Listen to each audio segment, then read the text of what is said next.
Tant d'années se sont écoulées, de mes balbutiements sur Twitch à mes premiers buzz, de mes premiers questionnements à mes premiers combats, des premiers doutes à nos premières victoires, j'ai toujours mis un point d'honneur à rester fidèle à moi-même, fidèle à mes convictions, fidèle à ce qu'il me semblait juste et honnête, jouant de mon arrogance et d'un doux sarcasme en irritant plus d'un et surtout, fidèle à vous. Ne pas se soucier de ce que les gens pensent de nous, vous rappelez-vous? Tant d'heures sur les lives à développer ce principe qui jusqu'alors était pour moi la définition même de la liberté d'esprit. Je me suis improvisée prêcheuse, défendant corps et âme l'importance de l'honnêteté et des convictions, la défense de ses idées et plus encore, assumer qui nous sommes. Mais que vaut toutes ces belles paroles venant d'une personne qui ne s'est jamais vraiment révélée? À l'heure où les gens font commerce de leur corps, à l'heure où l'apitoiement est un fonds de commerce, la fausse modestie un rempart protégeant les manipulateurs, à l'heure où les paroles sont plus applaudies que les actes, j'avais décidé de ne pas donner de raison aux gens de me plaindre, de m'aimer ou de me détester, de me condamner ou de me trouver des excuses de par le simple fait de ma condition. On a tous une peine, tous été marqués par la vie et la mort, tous vécu le pire comme le meilleur, tous souffert à un moment donné, et moi pas plus ni moins que la plupart d'entre nous. Alors pourquoi aurais-je dû m'apitoyer ou laisser quiconque le faire à ma place? Cette part est accomplie, mais j'ai laissé de côté pendant trop longtemps la plus importante, et le bilan est irrévocable. Je ne vaux pas mieux que tout ce que je dénonce. De ce fait, j'ai échoué. Mais aujourd'hui, le moment est venu pour moi d'y remédier. Savez-vous ce que c'est qu'un ami fidèle? Mais pas celui du genre auquel vous pensez. Celui qu'on ne choisit pas.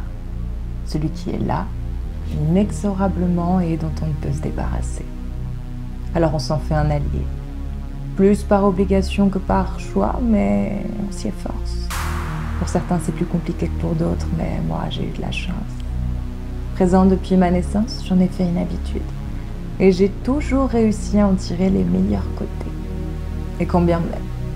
Il est moi, je suis lui. Une seule et même identité, indissociable. Alors jusqu'à présent, il se contentait de sa place. Assumé dans la vraie vie, mais bien planqué côté cyber-internet. Au début, plus par souci d'intégrité. Hors de question pour moi d'en faire un commerce comme certains seraient tentés de le faire sur internet. Vous me connaissez, ou pas d'ailleurs. Mais passé 30 ans, il en a eu marre.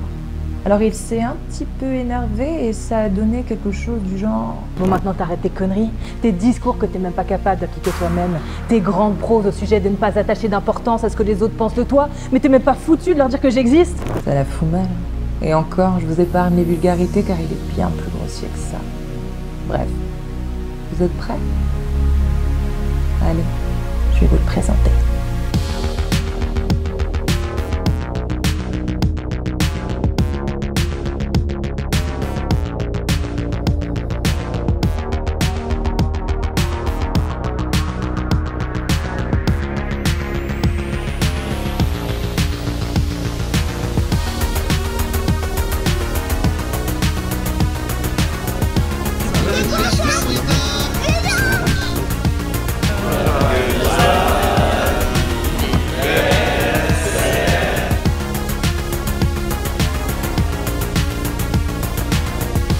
Quand on chantait des chansons avant de dormir, c'est moi qui paye, t'inquiète, c'est tout plaisir.